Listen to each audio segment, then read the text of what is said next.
All things are a microcosm of beauty when looked at in the right light. I remember thinking this to myself as I studied the refraction of light through dust spots on the front windshield.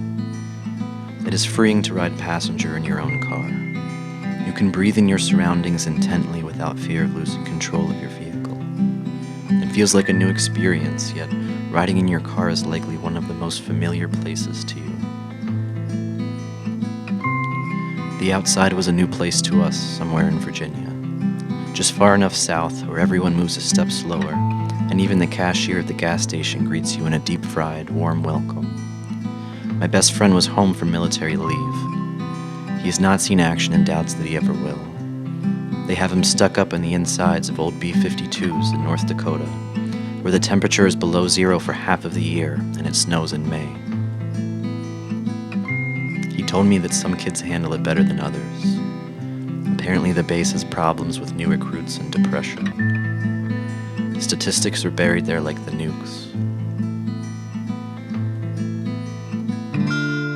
They found his roommate in his truck with a gunshot wound in the head along the side of a highway a few weeks ago. And I guess they're burying him too.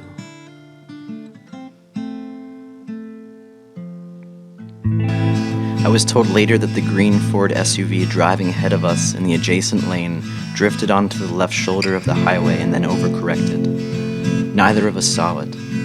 What we did see was a fluid dance put on eloquently by the floating vehicle. As the SUV swerved to the right, it flipped itself airborne and crossed directly over the car in front of us, as if it were the sun rising and falling in the sky. As it skidded to the right, a feeble guardrail cowered and gave way to the charging vehicle. It disappeared into the depths of a forested ravine.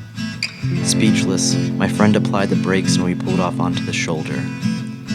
I remember an encompassing silence at the scene. As we exited my car, scores of daytime traffic roared past us, but my senses registered hardly a sound. It was as if the cars were a moving backdrop to a silent movie. We instinctively ran toward the punctured rail, not knowing what to expect, but we faltered. It was not anything seen, but what was heard that gripped our chests. Whispered through the oaks and dense foliage, the shrill cry of an infant floated up from the ravine. The cries were not of hunger or of a scraped knee. They were the manifestation of pure, engulfing terror. At the bottom of the cliff lay a mangled corpse of a car pinned upside down against a tree. A mother stood holding her inconsolable child, while two other bodies lay sprawled on the ground like wreckage. Upon reaching the first one, I noticed her leg and foot at an angle pointing up toward her shoulder. She was very pale and spoke to me in broken English. I wrapped my shirt around her bleeding leg and told her that she would be fine. I did not believe it. Others began to trickle down the slope to help us. I remember walking to check on the others who were injured. There were 5 or 6 altogether. A man with the smell of alcohol in his breath tripped and fell in front of me. He called me amigo and asked for a hand. He looked to be from the same party involved in the accident, and he looked uninjured. With the way that things go in this world, my guess is that he was driving. As the ambulance and EMS crew arrived, we were relieved of our duties. The child was strapped into his car seat and only had a minor laceration to his head. At the top, we were greeted with a small amount of applause by bystanders, though we did no heroic act. We acted merely on unadulterated human instinct.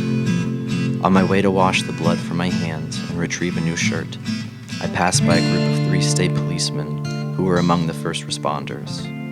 They talked in a close circle. I heard the one talk about the casino last night and how he slept with that skinny Latino girl he met a few weeks ago.